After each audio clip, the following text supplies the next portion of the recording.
Hello students, good evening, नमस्कार। कैसे हैं आप सब? जैसा कि मैंने आपको बताया था, हर क्लास में हम सिक्स क्वेश्चंस लेके आ रहे हैं। आज आगे के 6 क्वेश्चंस आपके सामने। हमने 30 क्वेश्चंस तक कंप्लीट कर लिए थे। 30 क्वेश्चंस तक हम कंप्लीट कर चुके थे मेरे बच्चों। आज हम आगे बढ़ रहे हैं क्वेश्चन नंबर 31 से। ठीक है, जुड़ जाइए सारे बच्चे जल्दी जल्दी। वेरी नाइस, बहुत ही शानदार, वेरी गुड वेरी गुड। शुरू करते हैं क्वेश्चन नंबर 31। क्वेश्चन नंबर 31, ये है आपका क्वेश्चन नंबर 31।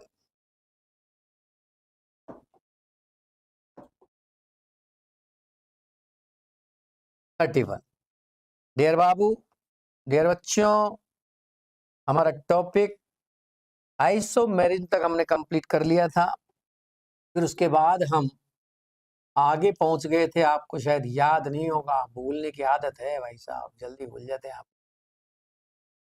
हमने पिछली क्लास में आपको बताया था कि आइसोमेरिज्म के जस्ट बाद हम इलेक्ट्रॉनिक इफेक्ट्स पढ़ाएंगे।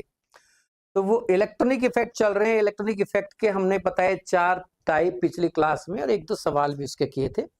आज भी इलेक्ट्रॉनिक इफेक्ट के ही कुछ सवाल आपके सामने हैं। आज की क्लास के 6 सवाल, नीट का पेपर का 1 सवाल। आज की क्लास के कौन से 6 सवाल में से नीट का कौन सा आएगा, ये तो समय और वक्त बताएगा मेरे बच्चों। लेकिन आज की क्लास से 1 सवाल आने जा रहा है नीट के पेपर में। इसी तरीके का सवाल आएगा या इनसे मिलता जुलता, या ये कहिए आएगा, जो भी आएगा वो मुझे पता नहीं। देखो, अगर इतना ही हम जानते तो सब कुछ यही की यही हो जाता। हाँ, बाकी ये है, क्वेश्चन बहुत इंपॉर्टेंट है, सिलेक्टेड क्वेश्चंस है। अच्छे से कीजिए इन 6 क्वेश्चंस को। इनको बहुत अच्छे से याद करना है, इनसे रिलेटेड थ्योरी को समझना है और आगे बढ़ना है। शुरू करते हैं। Arrange the following groups according to their minus M effect. इस टाइप का सवाल नीट के पेपर में आ चुका है 2024 में, जिसमें आपको 3 ग्रुप दे रखे थे और उनको एक ऑर्डर में अरेंज करवा रहा था। आई इफेक्ट के ऑर्डर में अरेंज करा सकता है, एम में अरेंज करवा सकता है, एच इफेक्ट के अकॉर्डिंग अरेंज करवा सकता है। जैसा कि मैंने यहाँ माइनस एम इफेक्ट के ऑर्डर में अरेंज करवाया, तो ये ऑर्डर सबको याद होगा। ये क्वेश्चन लाने का मकसद सिर्फ इतना सा था ताकि आपको पता रहे कि इस टाइप के क्वेश्चंस भी आ रहे हैं, आते हैं। डियर स्टूडेंट्स, CN, CHO और CO 3 ग्रुप है यहाँ। इन सभी स्ट्रक्चर में 3-3 ग्रुप लिखे हुए हैं। तीनों अलग अलग ऑर्डर में लिखे हैं। कहीं CN को सबसे ज्यादा, कहीं CHO को, कहीं CO को सबसे ज्यादा इफेक्टिव दिखा रखा है। उनमें से आपको एक ऑर्डर सेलेक्ट करना है। तो इसमें एक्सप्लेनेशन की तो कोई खास जरूरत है नहीं, बस इतना सा ध्यान रखें। CN का माइनस एम इफेक्ट सबसे ज्यादा होता है, CHO का उससे कम होता है और CO का उससे भी कम होता है। मेरे बच्चों, 2 तरह के ग्रुप होते हैं, एक प्लस एम ग्रुप, एक minus M group. Plus M group electron donating groups होते हैं, minus M group electron withdrawing groups होते हैं। अगर किसी कॉन्जुगेट सिस्टम पर या बेंजीन के ऊपर ये ग्रुप लगते हैं तो अपने अपने नेचर के हिसाब से ये बिहेवियर शो करते हैं। जैसे कि मान लीजिए बेंजीन की रिंग के ऊपर यहाँ कोई प्लस एम ग्रुप लग गया, तो ये इलेक्ट्रॉन डोनेट करते हैं। इनके ऊपर मौजूद इलेक्ट्रॉन का पेयर रिंग में डोनेट किया जाता है। These are plus M group, electron donating group. इन ग्रुप्स की डोनेशन की वजह से रिंग में ऑर्थो और पैरा पोजीशंस पर इलेक्ट्रॉन डेंसिटी इंक्रीज हो जाती है मेरे बच्चों। और इलेक्ट्रॉन डेंसिटी इंक्रीज हो जाती है तो फिर ये मान लीजिए इलेक्ट्रॉन डेंसिटी बढ़ जाने की वजह से ऑर्थो और पैरा पोजीशन पर एक इलेक्ट्रोफाइल का अटैक इजी हो जाता है। ये इलेक्ट्रोफाइल ऑर्थो या पैरा पर अटैक कर पाता है, मेटा पर नहीं। इस वजह से ये जो प्लस एम ग्रुप हैं, इन्हें ऑर्थो पैरा डायरेक्टिंग ग्रुप्स भी कहा जाता है। ये ग्रुप रिंग में इलेक्ट्रॉन देकर रिंग में इलेक्ट्रॉन डेंसिटी इंक्रीज करते हैं, इलेक्ट्रोफाइल के लिए रिएक्टिविटी इंक्रीज कर देते हैं। इसलिए इन ग्रुप्स को एक्टिवेटिंग ग्रुप्स भी बोला जाता है। Activating group. Same to same मैं अब दूसरी रिंग की बात कर रहा हूं। अगर बेंजीन की रिंग पर या किसी कॉन्जुगेट सिस्टम पर एक ऐसा ग्रुप लगा हो जो इलेक्ट्रॉन खींचता हो यानी -m ग्रुप लगा हो तो ये ग्रुप इलेक्ट्रॉन खींचकर रिंग की ऑर्थो और पैरा पोजीशंस पर मेरे बच्चों पॉजिटिव चार्ज क्रिएट कर देते हैं। इलेक्ट्रॉन डेंसिटी कम हो जाती है, रिंग पहले से इनर्ट हो जाती है, कम रिएक्टिव, लेस रिएक्टिव हो जाती है, इसलिए ये ग्रुप डीएक्टिवेटिंग ग्रुप्स कहलाते हैं। आप इन्हें डीएक्टिवेटिंग ग्रुप्स भी कह सकते हैं। डीएक्टिवेटिंग ग्रुप की वजह से ऑर्थो पैरा पोजीशन निष्क्रिय हो जाती है, इनर्ट हो जाती है और अटैक करने वाला एक इलेक्ट्रोफाइल मेटा पोजीशन पर ही अटैक कर सकता है, ऑर्थो और पैरा पर नहीं, क्योंकि एक इलेक्ट्रोफाइल पॉजिटिव होता है और मेटा और ऑर्थो और पैरा पोजीशन पर पॉजिटिव चार्ज ऑलरेडी क्रिएट है, इसलिए पॉजिटिव पॉजिटिव के बीच रिपल्शन होने की वजह से ये मेटा पोजीशन पर नहीं, सॉरी ऑर्थो पैरा पोजीशन पर नहीं बल्कि मेटा पर जाता है। इसीलिए ऊपर लगा हुआ -m ग्रुप डीएक्टिवेटिंग ग्रुप भी कहलाता है और साथ में ये मेटा डायरेक्टिंग ग्रुप भी कहलाता है। मेटा डायरेक्टिंग से मेरा मतलब है कि ऐसे ग्रुप जो आने वाले अटैकर इलेक्ट्रोफाइल को मेटा पोजीशन पर जुड़ने का आदेश देते हैं, डायरेक्शन देते हैं, निर्देशन देते हैं। +m ग्रुप अटैकर को यानी कि इलेक्ट्रोफाइल को ऑर्थो और पैरा पर जुड़ने का डायरेक्शन देते हैं और -m ग्रुप इलेक्ट्रोफाइल को यानी अटैकर स्पीशीज को मेटा पर जुड़ने का आदेश देते हैं। इसलिए +m ग्रुप एक्टिवेटिंग ग्रुप और ऑर्थो पैरा डायरेक्टिंग ग्रुप कहलाते हैं, -m ग्रुप डीएक्टिवेटिंग ग्रुप और मेटा डायरेक्टिंग ग्रुप कहलाते हैं। मेरे बालकों आगे बढ़ते हैं मेरे बच्चों, इन चीजों को आगे लेके। ये +m ग्रुप के भी कुछ ऑर्डर आपको लिखा रखे होंगे अपने अपने टीचर्स ने, अपने अपने स्कूल में, अपने अपने कोचिंग में, जहां भी आप पढ़े, यहाँ भी एनसीईआरटी की बुक में भी आपको ये ऑर्डर मिल जाएगा। वैसे ही -m के भी ऑर्डर, तो वो ऑर्डर में अपन टाइम खराब नहीं करेंगे क्योंकि हमारा मकसद important and highly important questions को डिस्कस करना है मेरे बच्चों। और हमको ये मालूम है, जैसा कि हम पहले से बता रखे हैं, कि 150 क्वेश्चन हम आप लोगों को करवाएंगे और उसमें से ऑर्गेनिक का पूरा पेपर आ जाएगा, आप चिंता ना करें। देखो मैं बार बार एक ही चीज समझा रहा हूं, मैं ये नहीं कह रहा कि यही क्वेश्चन यूं क्यों आ जाए, ये समझ लेना मेरी बात को। ना मैं ये कह रहा हूं कि ये क्वेश्चन थोड़े से चेंज होके जैसे भी है, मैं ऐसा कोई दावा नहीं कर रहा हूं। मैं सिर्फ ये कह रहा हूं कि ये सारे क्वेश्चन नीट 2026 के पेपर के लिए हाईली इंपॉर्टेंट। समझ में आ रही मेरी बात? हो सकता है यूं की यूं मिल जाए, हो सकता है थोड़े मॉडिफाइड होके मिल जाए, भगवान को पता क्या होगा। मुझे ये इंपॉर्टेंट लगे, मैंने आपके सामने रख दिए। तुम्हें लगता है कि ये काम आ सकते हैं तो याद कीजिए, नहीं लगता है तो क्लास को स्किप करके रवाना हो जाइए, निकल जाइए बेटा, कोई घबराने की जरूरत नहीं। हमारा मकसद पढ़ना है, हमारा मकसद नीट सेलेक्ट करना है। चाहे मुझसे पढ़ो, चाहे कहीं से पढ़ो, चाहे स्कूल में पढ़ो, चाहे कोचिंग में पढ़ो, मुझे कोई फर्क नहीं पड़ता। ना आपको इससे फर्क पड़ना चाहिए। आपको फर्क सिर्फ एक ही चीज से पड़ना चाहिए कि हमें हर हाल में पढ़ना है और इसी साल नीट 2026 को क्रैक करना है। बात खत्म। जो टीचर आपको इंपॉर्टेंट चीजें बताएं बिल्कुल याद कीजिए, कोई मना नहीं। कोई भी टीचर ऐसे ही इंपॉर्टेंट नहीं बोलता है, कुछ ना कुछ एनालिसिस करके ही बोला होगा, तो आप याद कीजिए, पढ़िए उनको। और वैसे भी आपको पढ़ना ही है ना, इसके अलावा तो कोई काम करना ही नहीं। मान लीजिए मैंने कहा कि ये 150 क्वेश्चन याद कर लीजिए, किसी और टीचर ने कहा कि ये 100 क्वेश्चन भी याद कर लीजिए, तो कर लो ना, क्या दिक्कत है भाई? करो ना, क्या दिक्कत, यही तो करना है। और क्या करना क्या चाहते हो, और ये बताओ मुझे, ये जो 2 महीने 1.5 महीने बचे इनमें क्या करना चाहते हो आप? यही तो करना है आपको। कोई अगर इंपॉर्टेंट बता रहे तो उनको याद कर लो, उनको भी याद कर लो, कहां दिक्कत आ रही? हो सकता है आ जाए भाई। मैं आपको 150 क्वेश्चन 150 क्वेश्चन ऑर्गेनिक साइड से लेके आया हूं, कुछ सोच समझ के लाया हूं ना। अगर इनमें से क्वेश्चन नहीं पिटते हैं या इस टाइप के क्वेश्चन नहीं आते हैं, मेरा भी नाम खराब होता है भाई साहब। इसलिए घबराए नहीं, मुझे ये अच्छे लग रहे हैं, बेशक मैं ये चीजें आपको पढ़ा के रहूंगा।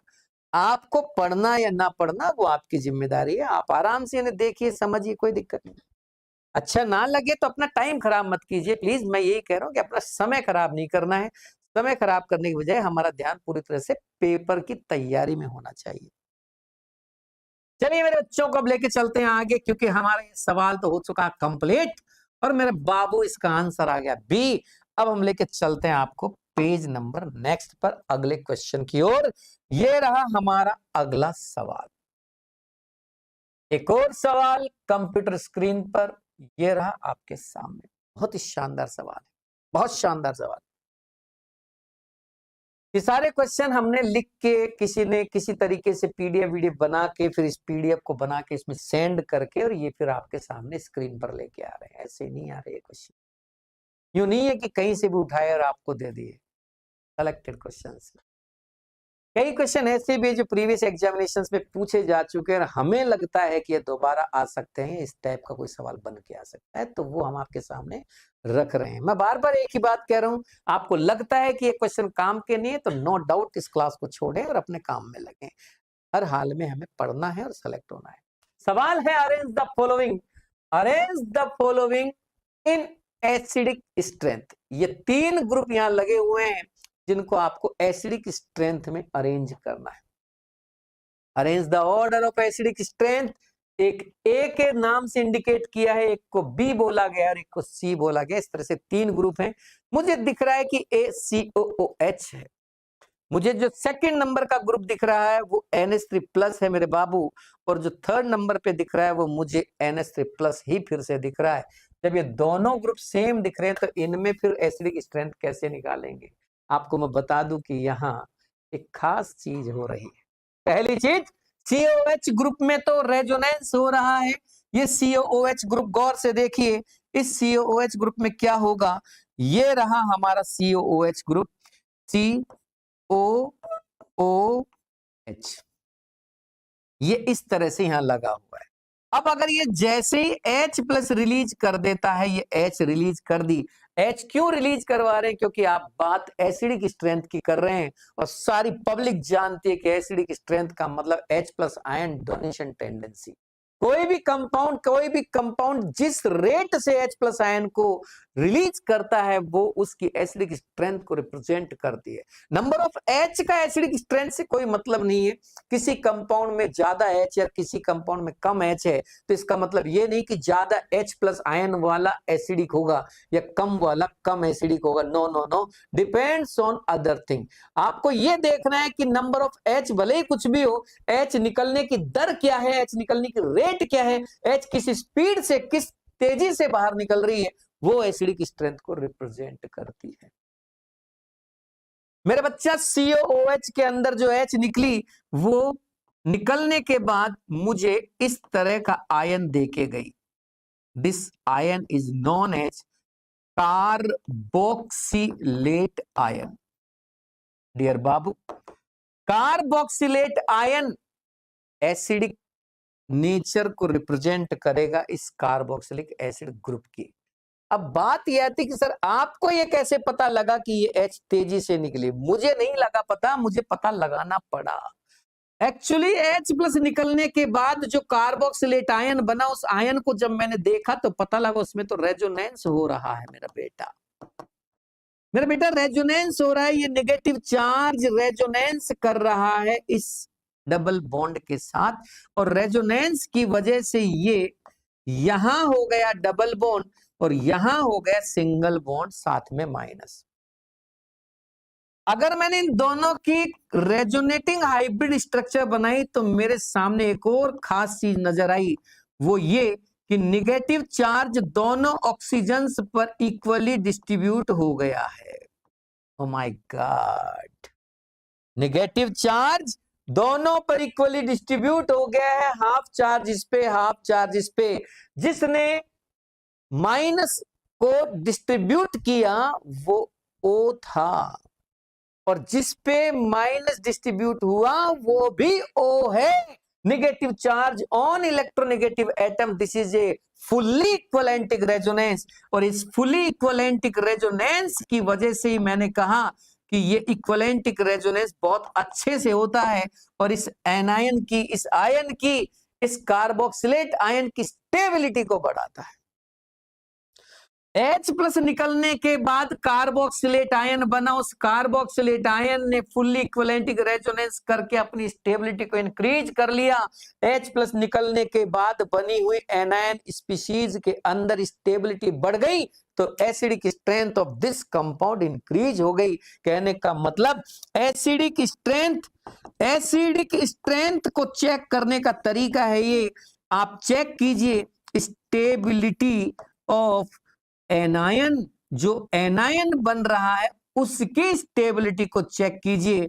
H प्लस निकलने के बाद जो एनायन बच रहा है उसकी स्टेबिलिटी को चेक कीजिए।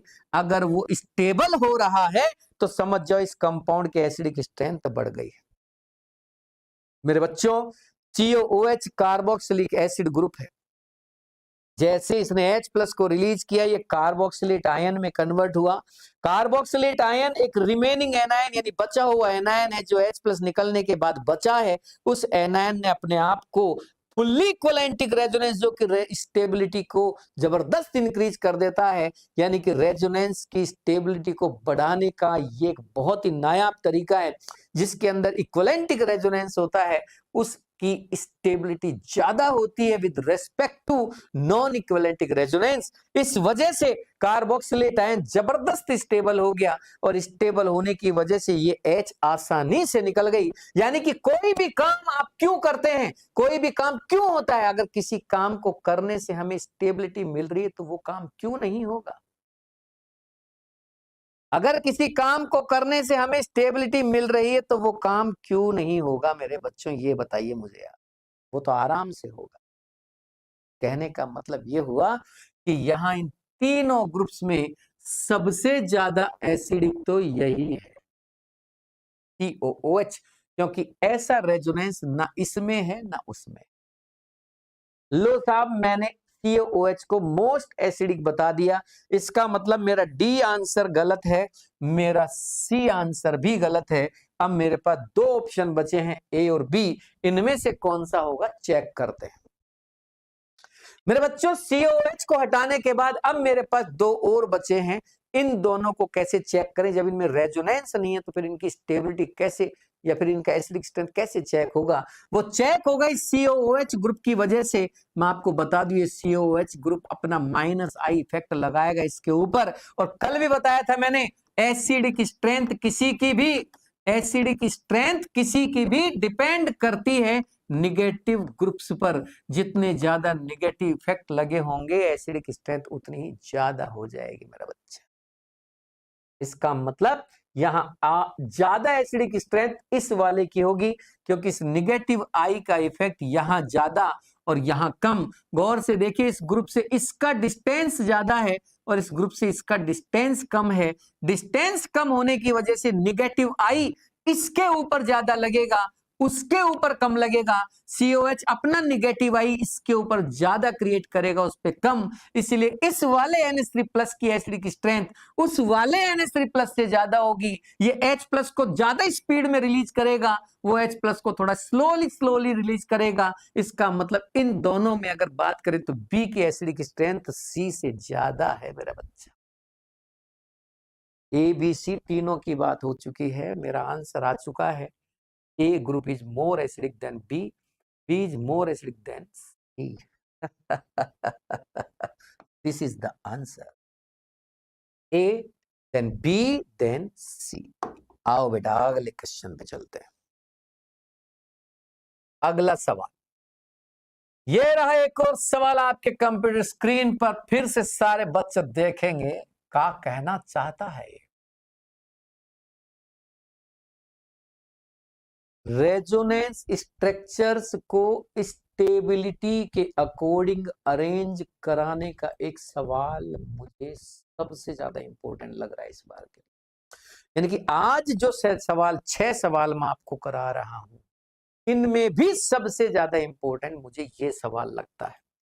ये आ गया क्वेश्चन नंबर 30। कौन सा आ गया बेटा? 33 आ गया। 33। इससे पीछे वाला जो सवाल था ये 32 था, और इससे पीछे वाला जो क्वेश्चन था ये 31 था। 31 हो चुका है, 32 हो चुका है और ये 33 चल रहा है मेरे बच्चों के साथ। रेजोनेटिंग स्ट्रक्चर्स मिलेंगी आपको 3-4 और कहेगा arrange the following structures according to their stability. ये सवाल मुझे आज की क्लास का नंबर 1 सवाल लगा। मैंने कहा ना मुझे लग रहा है, और ये कोई गारंटी नहीं है कि जो चीज मुझे लगे वो सबको लगे, ऐसा कुछ नहीं। मुझे लग रहा है ये आ सकता है, इस टाइप का आ सकता है, ये आ सकता है। अब ये आएगा कि नहीं आएगा, विश्वास करना ना करना और तुम्हारी। Question number 33, arrange the following resonating structures according to their increasing order of stability. मेरे बच्चों स्टेबिलिटी को देखने के मैं जब बच्चों को पढ़ाया था तो क्लास में रूल लिखाए थे। आप चाहें तो इसके नोट्स सारे के सारे ऐप पे पड़े हुए हैं। मेरी ऐप है केमिस्ट्री वाला के नाम से।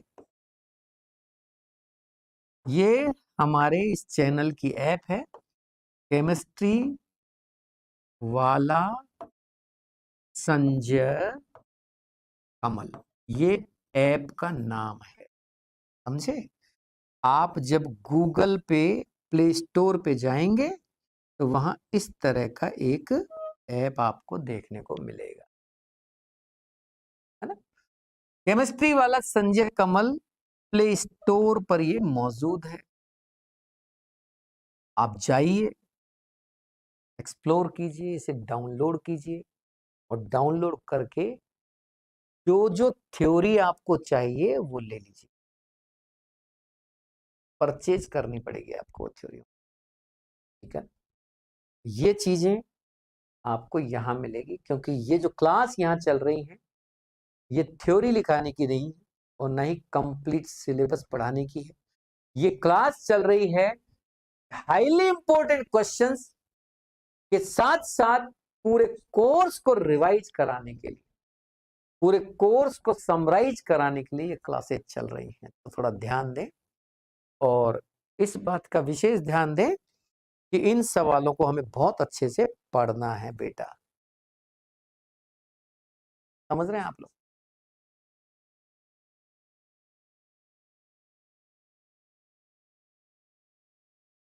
चलिए, ये तो हुआ ऐप का काम। मैं बात कर रहा था आगे। हाँ, एक और काम की बात मैं आपको सुना दूं। हमारा 11th class with foundation, 12th class with complete foundation वो IIT, जेई एंड मेडिकल दोनों के लिए आफ्टर 15 मार्च शुरू होने जा रहा है। 15 मार्च के आसपास आपको ये सूचना और इंफॉर्मेशन हम दे देंगे कि उसकी वास्तविक डेट क्या है, टाइमिंग क्या है। तो जिनके भी साथी भाई बहन 11th और 12th में पढ़ रहे हैं वो बच्चे ऐप पे जाके जुड़े। बहुत सारे बच्चे अब तक ऐप पे जुड़ चुके हैं। अगर मैं कहूं तो लगभग पिछले 15 दिनों में 1700 बच्चों ने सिलेबस परचेज किया है। 1700 स्टूडेंट्स ने ये सिलेबस, ये कोर्स परचेज किया है। आप भी जाइए। बहुत ज्यादा हमने रेट्स नहीं रखे हैं ताकि एक सामान्य बच्चा भी उसको पिक कर सके। बहुत आसानी से आपको वो कोर्स मिल जाएगा। तैयार कीजिए उसको अच्छे से। लेकिन अब जो बच्चे टारगेट में हैं, लीडर में हैं, उनके लिए नहीं है वो, क्योंकि अब टाइम आपके पास नहीं है इतना। आपके पास कम टाइम है तो आप बस इन क्वेश्चंस को, जो हमारी पेपर आउट क्लासेस चल रही है वो हमने कंप्लीट फ्री रखी है, इनका कोई चार्ज किसी से नहीं ले रहे हैं, इसलिए हमने इसको सीधा यूट्यूब पे लॉन्च किया। YouTube पे लॉन्च करने का रीजन यही था, ताकि हर बच्चे को बिना कोई 1 रुपया भी खर्च किए ये सारी चीजें काम की और इम्पोर्टेंट सवाल एंड कंप्लीट सिलेबस का रिवीजन फ्री में मिल जाए, फ्री ऑफ कॉस्ट मिल जाए। चलिए शुरू करते हैं। Question number 33, arrange the following resonating structure according to increasing order of stability. ध्यान दे, रेजोनेटिंग स्ट्रक्चर को चेक करने का तरीका बताता हूं मैं आपको, कैसे स्टेबिलिटी चेक करते हैं। अब देखो, बहुत सारे बच्चों के झाग आएंगे इस सवाल, तैयार रहना। पानी की बोतल साथ रखना, पानी पीते रहना बीच में बेटा। बच्चों, सबसे पहले नंबर ऑफ बॉन्ड्स चेक करते हैं, इसी सीक्वेंस में चलना। जिसमें जितने ज्यादा बॉन्ड, वो रेजोनेटिंग स्ट्रक्चर उतनी ही ज्यादा स्टेबल हो जाएगी। फिर इसके बाद चेक करना है आयोनाइज और अनआयोनाइज स्ट्रक्चर। लेकिन ये दूसरे नंबर का कॉन्सेप्ट है। ये दूसरा कॉन्सेप्ट तभी लगाएंगे जब आप पहला कॉन्सेप्ट लगा चुके हो। आंसर पहले स्टेप से नहीं आया तो दूसरा लगाएंगे आप। इसी सीक्वेंस में चलना, नहीं तो गलत होने में समय नहीं लगेगा मेरे बाबुओं को। नंबर ऑफ बॉन्ड देखना, फिर आयोनाइज और अनायोनाइज स्ट्रक्चर देखना। अनायोनाइज स्ट्रक्चर की स्टेबिलिटी आयोनाइज से ज्यादा होगी। फिर मेरे बच्चों आगे बढ़ेंगे अपन रूल नंबर 3 पर। शॉर्ट में बता रहा हूं ना, ज्यादा मैं नहीं समझा रहा क्योंकि टाइम आपके पास नहीं है इतना। 3 नंबर पर पहुंचिए। तीसरे नंबर पे आप चेक करना, और वो चेक करने का तरीका है चार्ज कहां लगा हुआ है। कौन सा चार्ज कहां लगा हुआ है ये देख ले। अगर पॉजिटिव चार्ज इलेक्ट्रोपॉजिटिव एटम पर लगा है, निगेटिव चार्ज इलेक्ट्रोनेगेटिव एटम पर लगा है, तो स्टेबिलिटी बढ़ जाती है। लेकिन अगर उल्टा है, पॉजिटिव चार्ज एक इलेक्ट्रोनेगेटिव एटम पर लगा है और निगेटिव चार्ज इलेक्ट्रोपॉजिटिव एटम पर लगा है, तो स्टेबिलिटी घट जाती है। इसी तरह एक रूल होता है ऑक्टेट का। अगर किसी रेजोनेटिंग स्ट्रक्चर में ऑक्टेट कंप्लीट है, ऑक्टेट कंप्लीट है, तो उसकी स्टेबिलिटी ज्यादा होती है, और ऑक्टेट इनकम्प्लीट है तो कम होती है। एक रूल लगता है चार्ज किस डिस्टेंस पे लगे। डियर स्टूडेंट, अपोजिट चार्ज नजदीक हो, कम डिस्टेंस पर हो, तो स्टेबिलिटी बढ़ती है, और सेम चार्ज कम डिस्टेंस पे हो तो स्टेबिलिटी घट जाती है। ऐसे ही रूल्स हैं। मैं 3 नंबर का रूल बता रहा हूं, ऑक्टेट। आप ऑक्टेट चेक करें। ऑक्टेट अगर कंप्लीट है तो स्टेबिलिटी इंक्रीज हो गई। पता लगा तीसरा रूल भी नहीं लग रहा, तो फिर चौथे पे आइए। Positive charge on electropositive atom and negative charge on electronegative atom अगर हो तो स्टेबिलिटी इंक्रीज हो गई। इसी तरह 5वां रूल, अपोजिट चार्ज पास पास हो तो स्टेबिलिटी ज्यादा। Opposite charge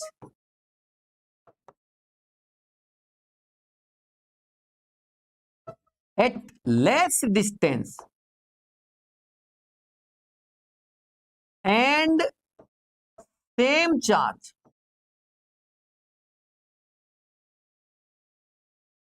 at more distance, तो समझ जाना स्टेबिलिटी बढ़ गई उस रेजोनेटिंग स्ट्रक्चर की, वाइस वर्सा हो गया तो फिर घट गई। ये लॉजिक याद रखना है। अपोजिट चार्ज पास पास होने चाहिए, लेकिन इस बात का विशेष ध्यान रखें वो एक दूसरे के एडजेसेंट एटम्स पर नहीं होने चाहिए। पास पास तो ठीक है, लेकिन अगल बगल में ही हो तो गलत हो जाएगा मामला। इसको विशेष तौर पे ध्यान रखें कि अगर अपोजिट चार्ज हैं तो पास पास तो हो, लेकिन पास पास की एक लिमिटेशन है, वो इतने पास भी ना हो कि अगल बगल के ही एटम पर लगे हों और वो दोनों मिलके बॉन्ड का ही निर्माण कर लें। अगर बॉन्ड फॉर्मेशन हो गया तो फिर तो वैसे भी सब कुछ खराब हो जाएगा। मेरे पास ये 3 स्ट्रक्चर है। सबसे पहले मैंने देखा नंबर ऑफ बॉन्ड 1 2 3 1 2 1 2। देखिए गौर से, सारे बॉन्ड कॉमन है इनमें, बस पाई बॉन्ड में डिफरेंसेज आ रहा है, यहाँ 3 पाई बॉन्ड, यहाँ 2, यहाँ 2। इसलिए मेरी पहली स्ट्रक्चर सबसे ज्यादा स्टेबल होगी, ये तो कंफर्म हो गया। पहली सबसे ज्यादा स्टेबल है, इसलिए सी ऑप्शन को तो हटा दो आप, ये तो गलत हो गया आपका, क्योंकि पहली सबसे ज्यादा स्टेबल है। दूसरे नंबर पे भी आप देख सकते हो आयोनाइज अनायोनाइज, ये दोनों आयोनाइज है, ये अनायोनाइज है, इसलिए भी पहली ज्यादा हो गई। लेकिन मैंने कहा ना, जब पहले से आंसर आ रहा है तो पहले का ही सही माना जाएगा, दूसरे का नहीं माना जाएगा। पहले से आंसर ना आए तो दूसरे का माना जाएगा, पहले कॉन्सेप्ट ना लगे तो दूसरा कॉन्सेप्ट लगे। सर अगर मेरे सामने एक सवाल हो जिसमें पहला और तीसरा दोनों कॉन्सेप्ट लग रहे हैं, पहले से आंसर अलग आ रहा है, तीसरे से अलग आ रहा है, तो क्या मानोगे? पहले का सही माने, तीसरे का सही नहीं माना।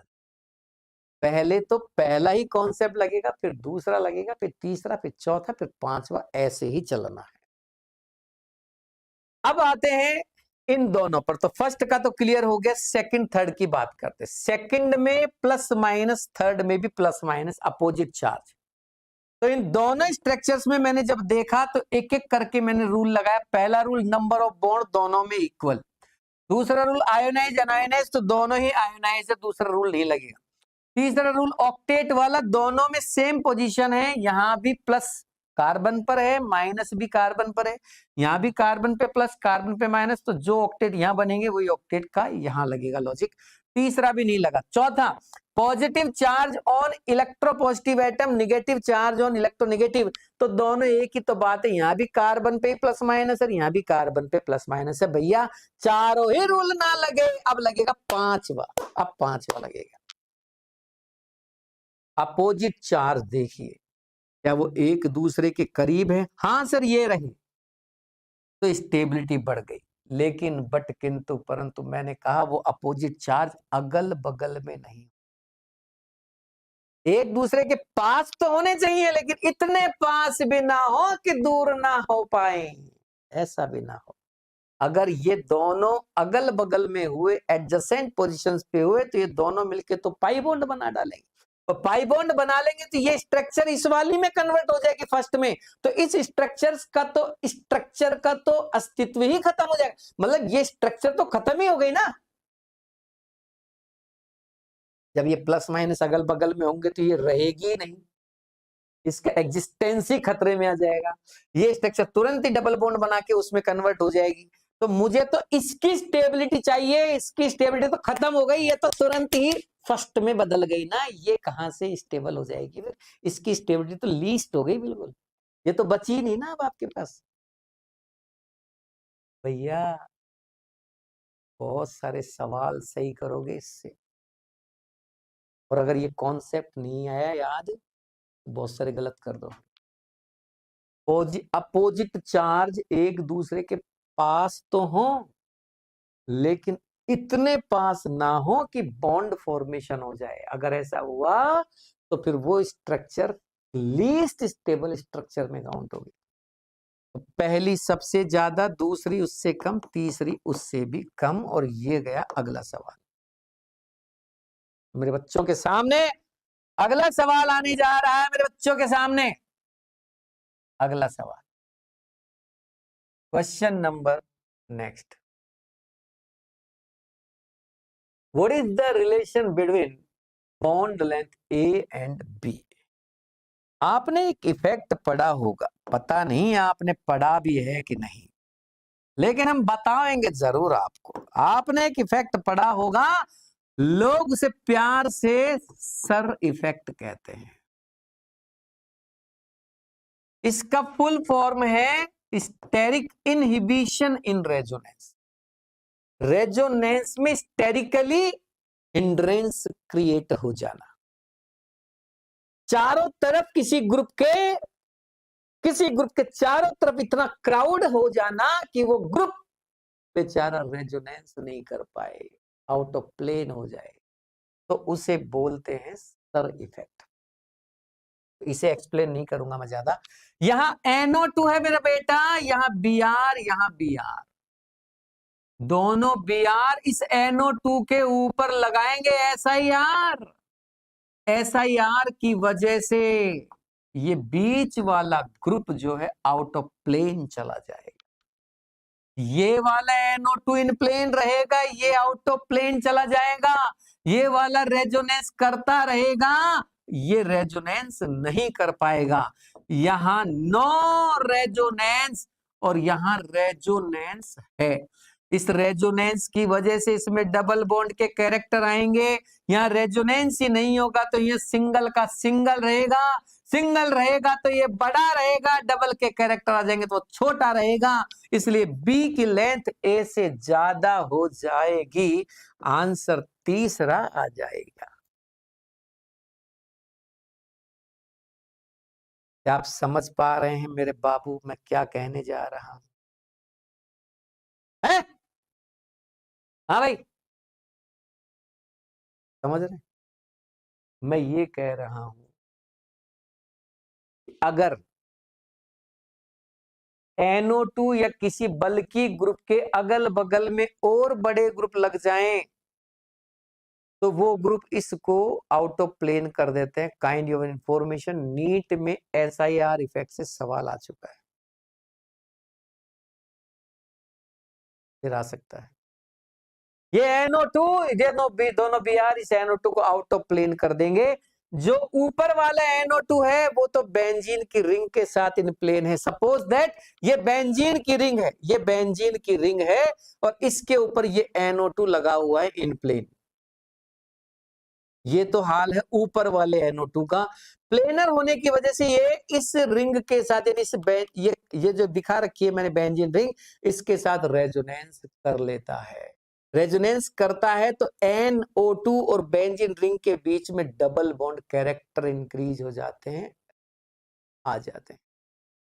लेकिन नीचे वाला जो NO2 है, नीचे वाला NO2 दोनों साइड बड़े बड़े बल्कि Br लगे होने की वजह से, बड़े साइज के ग्रुप लगे होने की वजह से आउट ऑफ प्लेन चला जाता है। या तो यूं चला जाएगा, यूं चला जाएगा, यूं चला जाएगा, कैसे भी चला जाएगा, आउट ऑफ प्लेन चला जाता है। किसी भी एंगल पे जा सकता है, वो डिपेंड करता है कितना रिपेल हुआ। आउट ऑफ प्लेन चला जाता है। आउट ऑफ प्लेन जाने की वजह से इसका, इस ग्रुप का अब इस रिंग के साथ रेजोनेंस नहीं हो पाता। रेजोनेंस नहीं होता तो ये बॉन्ड सिंगल का सिंगल रह जाता है मेरे बच्चों, और सिंगल रह जाता है तो ये सिंगल ही रहता है। जबकि ऊपर वाला बॉन्ड डबल हो जाता है, जिसमें डबल के कैरेक्टर आ जाते हैं वो छोटा हो जाता है, और जिसमें सिंगल के कैरेक्टर रहते हैं वो लंबा हो जाता है। यही रीजन है कि ये वाला बॉन्ड का लेंथ बड़ा और इस वाले बॉन्ड का लेंथ छोटा छोटा हो जाएगा। आंसर आएगा ये वाला। बाबू कौन सा वाला? तीसरा वाला। आओ आओ मेरा बेटा, अगले सवाल की तरफ चलते हैं मेरे बच्चों को लेकर। मेरा अगला सवाल ये रहा कंप्यूटर स्क्रीन पर। सवाल नंबर चल रहा है 35। बच्चों क्वेश्चन नंबर 35 पर हैं हम। इससे पहले हम क्वेश्चन नंबर 34 पे थे। भैया नंबर तो डाल लेना आती है ना। ये 35 पे आ चुके हैं। आज के 6 सवाल, आज के 6 सवाल में अगर मैं किसी को 10 आउट ऑफ 10 देना चाहूं तो वो इससे पहले वाला था, नहीं इससे पहले वाला रेजोनेंस स्ट्रक्चर वाला, ये नंबर 10 ऑफ 10, जिसको मैं सबसे फर्स्ट नंबर की प्रायोरिटी पे रखूंगा। और उसके बाद अगर किसी को मैं ज्यादा वैल्यूएबल मानता हूं तो वो ये सवाल है। इसके भी चांस बनते हैं इस बार के। तो सर जिनके चांस ज्यादा बन रहे हैं बस वो ही बता दो, बाकी रहने दो। बेटा भगवान नहीं है हम लोग, इंपॉर्टेंट बता रहे हैं, समझ गए? ये नहीं कह रहे कि ये ही आ जाएंगे, लग रहा है कि ये इंपॉर्टेंट है मुझे, समझे। ऐसे ही फिजिक्स में फिजिक्स वाले सर को जो इंपॉर्टेंट लग रहे हैं, फिजिकल केमिस्ट्री में फिजिकल वाले सर को जो इंपॉर्टेंट लग रहे हैं, वो आपके सामने ला रहे हैं। यहाँ कोई ऐसी गारंटी नहीं ली जा रही कि ये पेपर आएगा, हाँ लेकिन इन जैसा ही आएगा, हाँ लेकिन इन्हीं से आपको नीट के पेपर में हेल्प मिलेगी, ये हमारी गारंटी। अगर इनके जैसे ये सवाल आ गए तो फिर तो मजे आ जाए। मैं भी ये चाहता हूँ भाई साहब, हम भी यही चाहते हैं कि ये यूं क्यों आ जाए, ताकि हम आगे नीट के पेपर के बाद सारी दुनिया को बता सके, देखो हमने यही सवाल कराए थे, ये आ गई होंगे। चाहते तो हम भी यही है। बाकी तैयारी कीजिए, हाई लेवल पर इंपॉर्टेंट है।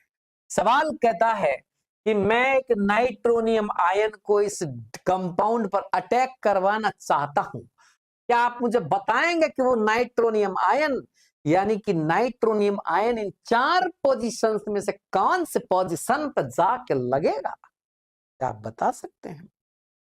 याद कीजिए, अभी हमने थोड़ी देर पहले एक चीज बताई थी कि plus M group ortho para directing होते हैं और minus M group meta directing होते हैं। माइनस एम ग्रुप डीएक्टिवेटिंग होते हैं, प्लस एम ग्रुप एक्टिवेटिंग होते हैं। माइनस एम ग्रुप चाहते हैं कि रिंग रिएक्शन ना करे, प्लस एम ग्रुप चाहते हैं कि रिंग जोर जोर से रिएक्शन। फर्क है। लेकिन यहां पता कैसे लगेगा गुरुजी कौन का है? ये तो CONH लगा रखा है। ऐसी सिचुएशन में ग्रुप को तोड़ डालो, बीच में से काट डालो ग्रुप को बीच में से। अगर इस तरह से 2 चीजों से मिलकर कोई ग्रुप बन रहा है, जैसे COO, CONH, COOR, COCl, तो समझ जाना वो ग्रुप 2 चीजों से मिलकर बना, एक प्लस और एक माइनस। एक प्लस एक माइनस, देखना गौर से, उनमें एक हिस्सा प्लस एम का काम करेगा और दूसरा हिस्सा मेरे बाबू माइनस एम का काम करेगा। तो जो हिस्सा माइनस एम का काम करेगा उससे जुड़ी हुई रिंग को तो भूल जाओ, इस पे अटैक ना हो पावेंगे। जो हिस्सा माइनस एम वाली रिंग से जुड़ा हुआ है, माइनस एम ग्रुप से जुड़ा हुआ है, वो हिस्सा रिएक्टिव नहीं है।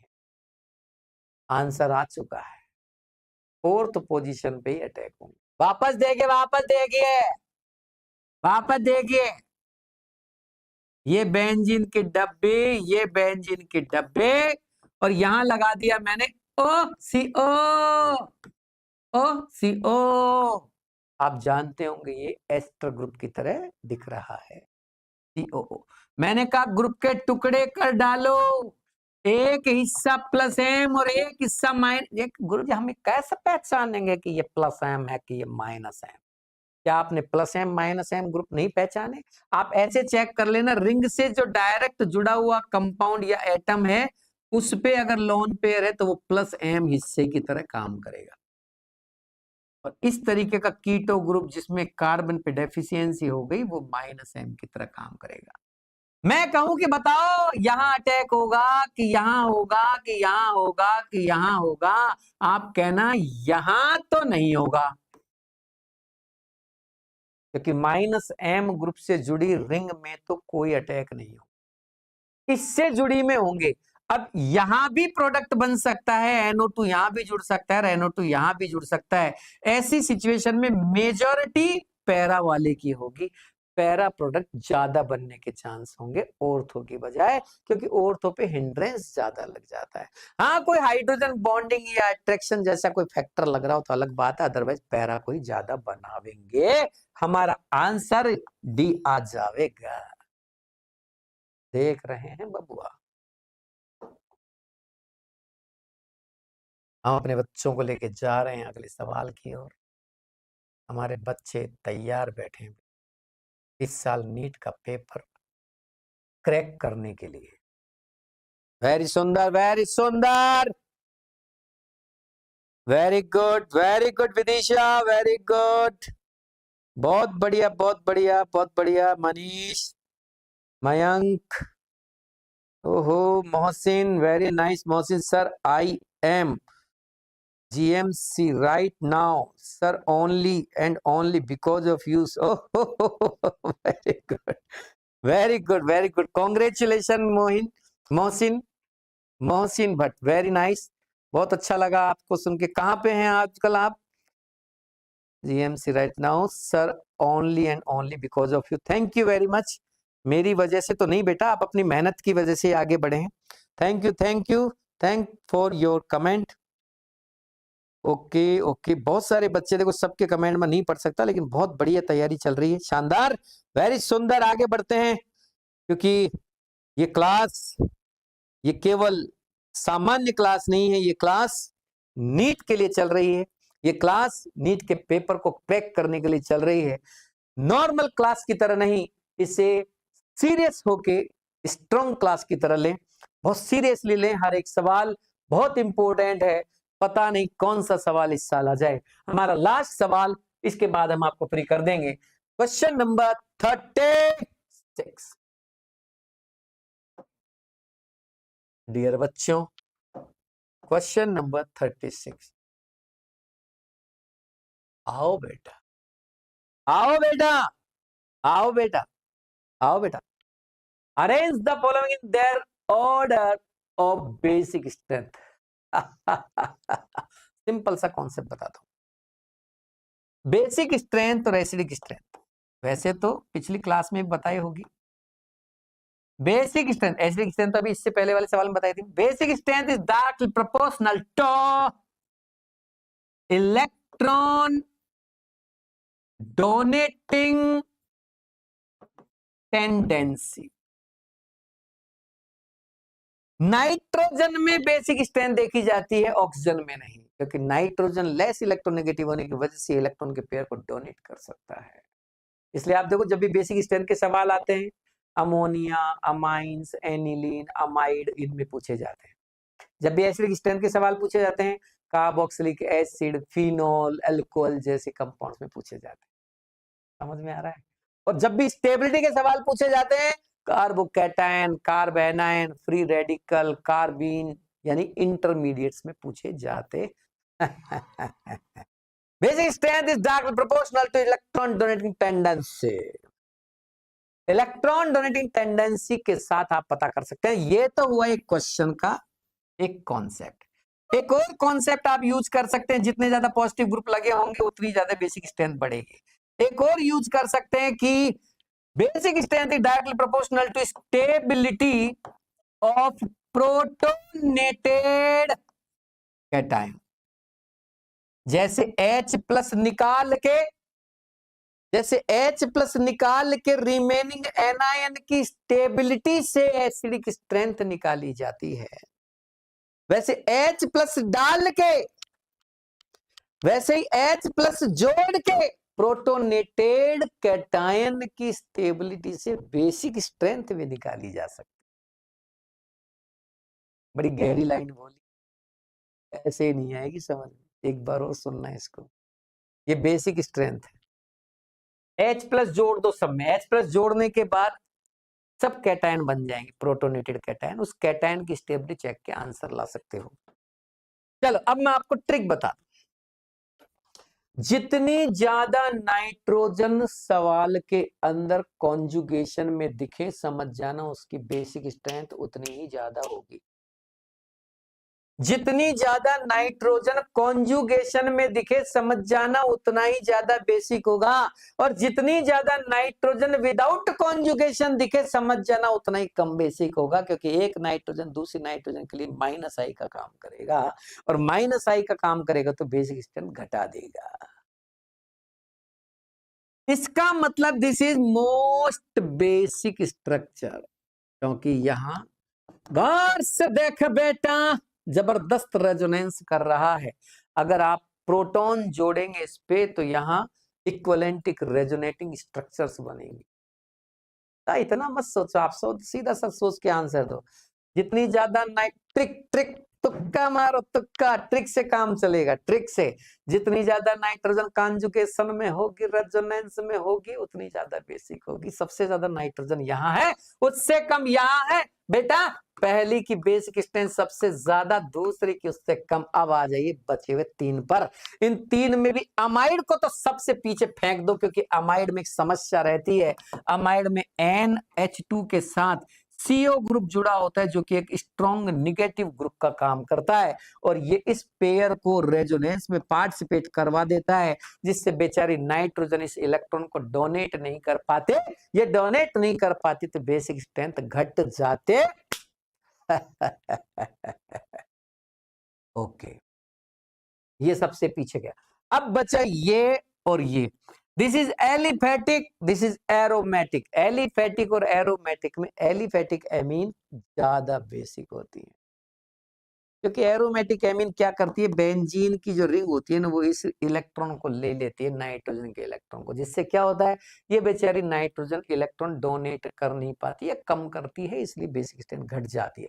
सबसे ज्यादा पहला, उससे कम दूसरा, दूसरे से कम मेरा बेटा तीसरा, तीसरे से कम मेरा बेटा चौथा, और चौथे से कम मेरा बचुआ पांचवा। First, second, third, fourth, fifth, इस तरह से हमारा आंसर आएगा। क्या आप तैयार हैं मेरे बच्चों? कुल मिला के मैंने आपको बहुत सारी चीजें बताई। अब मैं आपको थोड़ा सा और कॉन्सेप्ट बता दूं, आगे बढ़ते हैं बेटा। इफेक्ट चाहे आई हो,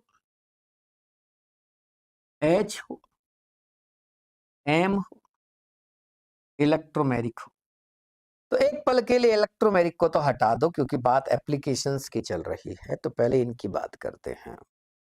और वैसे भी हम यहाँ थ्योरी पढ़ाने नहीं है, आपको मालूम है, हम क्वेश्चंस के साथ थ्योरी पढ़ाने हैं। कम टाइम है तो थ्योरी पढ़ने का, पूरा डेप्थ में जाके करने का तो आपके पास भी समय नहीं है। आप भी बस अच्छे अच्छे हाईलाइटेड क्वेश्चंस को पढ़ें और साथ में थ्योरी को कवर करें। छोड़नी नहीं है, थ्योरी पढ़नी है, लेकिन इंपॉर्टेंट चीजें पढ़ें। एक्स्ट्रा कहीं भी जाने की अब जरूरत नहीं है। आओ बेटा, आई इफेक्ट हो चाहे एच चाहे एम, तीनों में एक ही चीज लगेगी,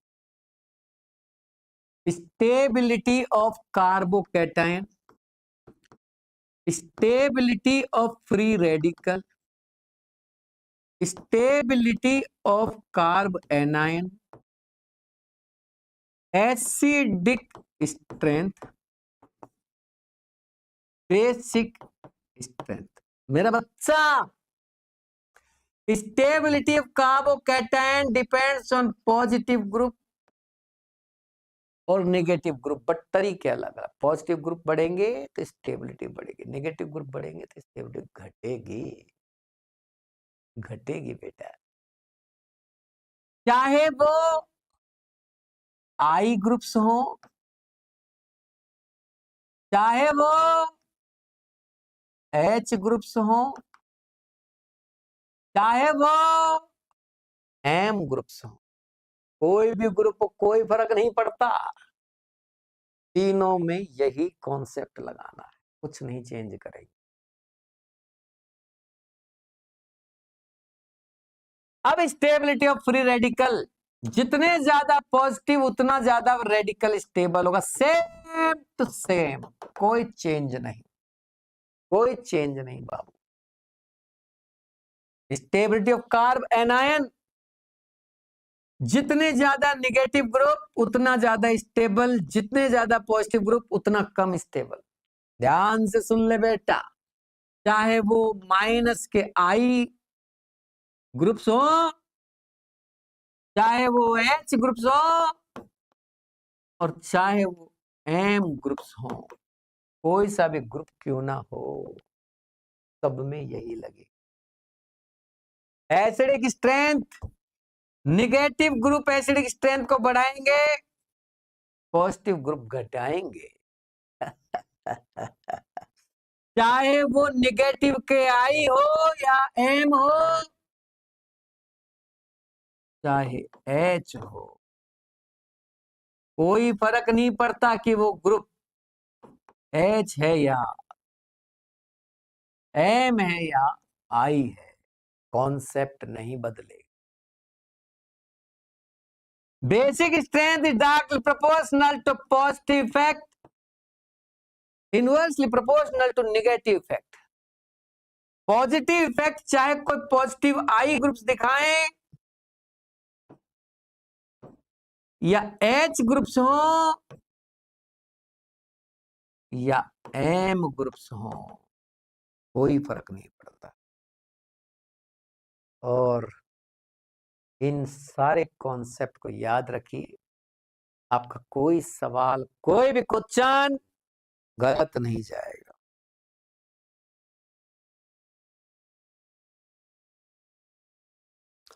वेरी गुड, वेरी गुड, बहुत बढ़िया, बहुत बढ़िया, बहुत अच्छी तैयारी चल रही है, शानदार। ठीक है, तो आज की क्लास में ब्रेक करते हैं। अगली क्लास फिजिकल केमिस्ट्री वाले सर की होगी, वो भी आपके लिए 150 क्वेश्चंस लेके आ रहे हैं। अच्छे से उस फिजिकल केमिस्ट्री की क्लास को पढ़ें और अपनी तैयारी को आगे बढ़ाएं। ठीक है, नेक्स्ट क्लास में फिर मिलेंगे। तब तक आपको क्या करना है, जितना भी पढ़ाया है उसको रिवाइज करना है। अगली क्लास में हम कुछ और सवाल इलेक्ट्रॉनिक इफेक्ट से लेके आएंगे बेटा। इलेक्ट्रॉनिक इफेक्ट वाले सवाल देखो पिछली बार डायरेक्ट नहीं पूछे गए थे, हो सकता है कि इस बार डायरेक्ट पूछ लिए जाएं। तैयारी में कमी ना छोड़ें। हम भी ऐसा कोई सवाल नहीं छोड़ रहे जहां हमें थोड़ा सा भी शक है कि आ सकता है। हम ऐसे सवाल को तुरंत उठा के आपके सामने ला रहे हैं।